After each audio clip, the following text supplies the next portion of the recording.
And I don't really know what comes next. I'm just doing my best, even though I'm so stressed out.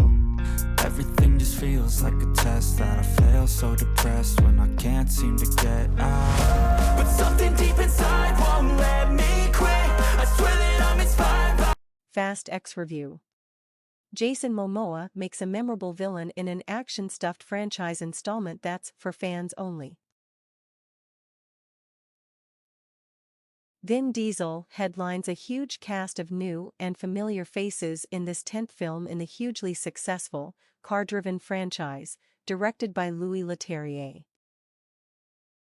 The Fast and Furious movies may all be about fast cars, but the franchise has gotten so congested it's a wonder they're able to break the speed limit. The latest installment in this surprisingly durable series jams in so many existing and new characters, both living and presumed dead, that just creating the call sheets must have been a nightmare. There are so many lovingly displayed photographs of current and former cast members laced throughout the film, you begin to wonder if you're watching an action movie or the world's most violent bar mitzvah. Fast X. Considering the amount of money these films have made for Universal, and the fact that the series has gone longer than many of its current viewers will have been alive, it's hard to blame Vin Diesel and company for taking a victory lap. Or laps, as this supposed end to the franchise, please contact me about the bridge I'm selling, has recently been rumored to be the first of not 2 parts, but 3. This edition provides more of what its fans have come to expect, and by more I mean more. As in, more characters, more stunts, more explosions, more chases, more locations, more everything. Thankfully, Fast X doesn't venture into outer space, which should really be left to James Bond and Tom Cruise. The film also harkens back to its hardscrabble beginnings by featuring a mid-film racing scene between its main hero and villain for no apparent reason whatsoever. But then again, there's always time in the cinematic universe for a totally extraneous street race.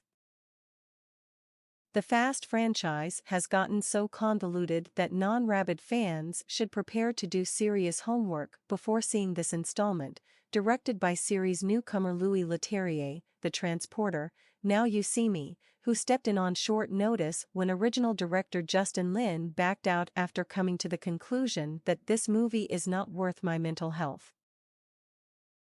On the other hand, even the most diligent preparation isn't likely to do much good, considering that the characters flit from being alive to dead, heroes to villains, or even in the film to not, depending on the screenwriter's whims and contract negotiations.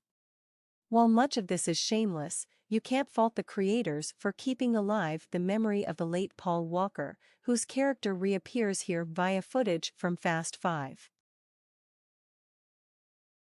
That's because Fast X is directly connected to that predecessor in that the main baddie in this one, Dante, Jason Momoa, turns out to be the son of the Brazilian drug kingpin killed by Dom Toretto, Diesel, and crew back in 2011. And don't blame your memory if you don't remember Momoa appearing in that elaborate chase on the bridge in that film. He's been retconned into the footage to make it clear that Dante holds a very strong grudge over his father's death. It seems that Dom isn't the only one in this series who gets emotional over the loss of family members.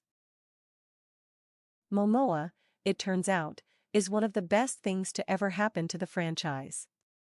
He's the best villain by far, not to mention that he does many of his own stunts, and thoroughly steals the film with his delightfully unhinged portrayal of Dante, who interrupts his nefarious activities to inform the ever-macho Dom that his carpet matches the drapes. Momoa is not exactly an actor associated with lightness, but here he practically dances the role as much as acts it, taking such frenetically gleeful delight in his character's sadistic taunting that you practically root for him even when he threatens to destroy the Vatican. He gives the impression of having huffed nitrous oxide before every take. Dante makes the Joker look like a depressive, and he's so damn entertaining that he lifts the series to new heights.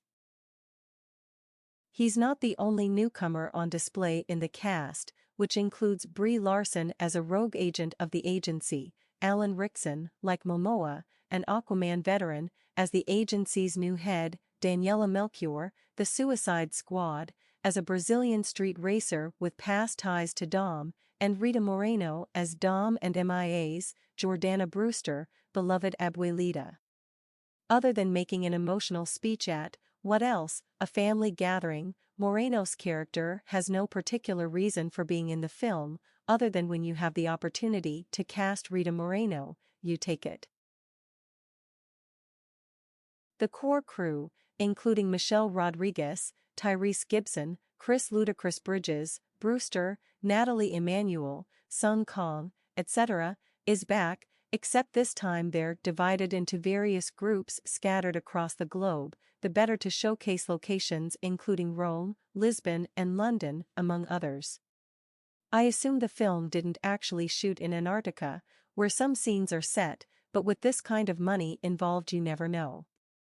Needless to say, most of these cities become the worse for wear from the experience, especially Rome, which suffers mightily as a result of an extravagant chase sequence and a massive bomb going off.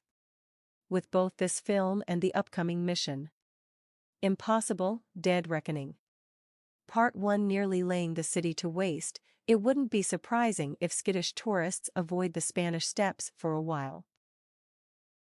It's fun just waiting for the next Oscar winner to incongruously appear, from Larson, clearly having a blast straddling both this and the Marvel worlds, to Helen Mirren, still crushing on Diesel, to Charlize Theron, once again kicking ass as Cypher.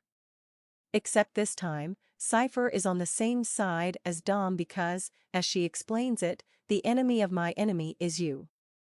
Other returning cast members include John Cena as Dom's brother Jacob, now a good guy, tried to keep up, Scott Eastwood as the agent Little Nobody, and Jason Statham, who hasn't exactly lightened up.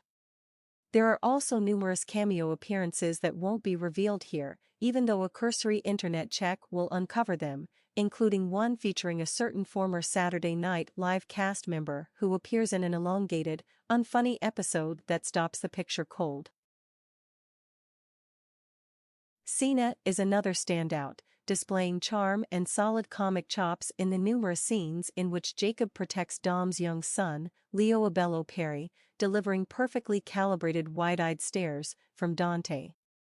This includes the pair escaping a passenger plane filled with bad guys by taking off in, what else, a smaller plane located in the cargo hold. Twice in the film, giant lumbering objects ricochet through crowded city streets, wreaking absolute havoc in their wake. They're perfect visual metaphors for the movies themselves, so stuffed with over-the-top mayhem and testosterone-fueled macho aggressiveness that they've become utterly ridiculous. What saves Fast X is that it's so aware of its own absurdity that it becomes an entertaining parody of itself. Why else would one of the characters point out, the real question is, how did we let this go on so long? It seems a safe bet that this opening weekend's grosses will provide enough of an explanation. About the lies you go disperse, you never did I know it hurts, but something deep inside won't let